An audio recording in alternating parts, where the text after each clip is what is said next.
Hey guys, this is Thomas Kirsch for PE 570, and this video is in response to parent involvement in athletics. To answer the first question, what are some key points I learned from the video? A big thing I learned was that there are roughly 4 lawsuits per week regarding athletics, and they're usually from the parent in regards to a coach or administrator that they don't agree with. They don't feel that their students getting equal treatment. This video is a little bit old, so I would imagine that it's shot up from 4 per week to maybe 5 or even 6.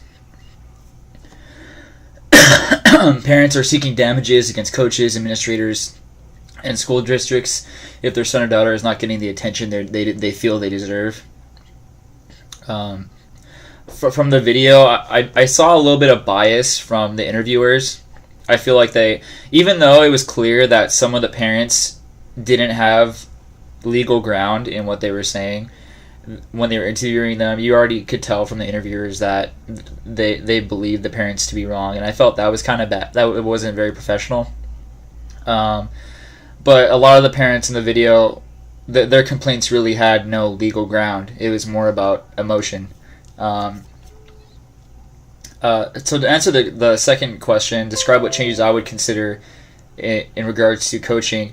I've been coaching for 11 years, and I myself have been pretty biased on this topic, dealing with parents.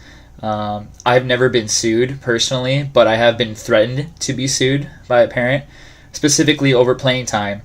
In water polo, there's 4 quarters, 8 minutes each, 32 minutes in a game, and this one parent was upset that I wasn't starting her son anymore. Her boy was playing 28 minutes total game time, and the switch I made was I took him off the starting 6 in the pool and I put him in as the first sub, and he was getting the exact same amount of playing time he was getting prior. He just wasn't starting, and I explained this to the parent, and that still was not enough, and lawsuits were thrown at me, and I kind of just ignored it because I knew she had no ground, and it was kind of childish, but I've dealt with it firsthand, so I can relate to this video. So what changes would I consider in my approach to coaching as a result of this video? The biggest change that I'll make, and it's not really a change, is something that I've learned to do, is just you have to be completely transparent with the parents. You have to tell them what you're all about, how you run your program, how you interact with their son or daughter, what you expect out of their son or daughter, what you realistically think their son or daughter can achieve, and what you can do to help them improve. It's not you can't leave them second guessing.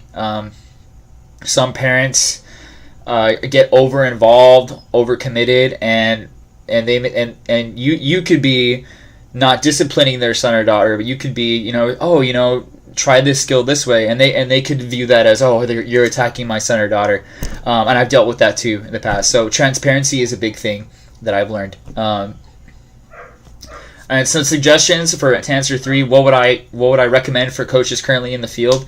Again, transparency is the biggest thing. You need to just put it all out there, what you're about, how you run your program, how you interact with these people, how you interact with the parents, the students, the administrators, everything.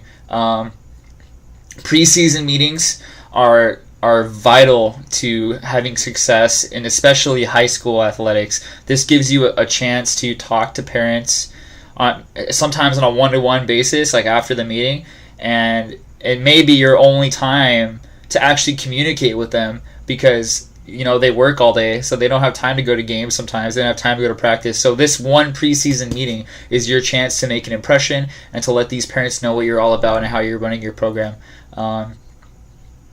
Again, just talking to parents, being cordial, being transparent. And the biggest thing, and this is something that was hard for me to understand, I still am not perfect at this. If you can't tell, I have this very stern-looking face, and it's not that I'm angry all the time. It's just I'm Serbian, so we got that look. And some parents think that I may not be the nicest person just because of how I look, but that's just how my resting face is. So you need to understand that how you're viewed by other people affects how they may interact with you. So when you're giving instruction, especially when there's parents around, administrators, I'm not saying change everything, but you need to realize that people are watching you and you're under a microscope, and you need to make sure that you're presenting yourself in the best light. I hope you guys enjoyed my response. I've dealt with this a lot, so if you have any comments, I'd love to answer them for you in the response section. And thank you again, guys. Have a great week.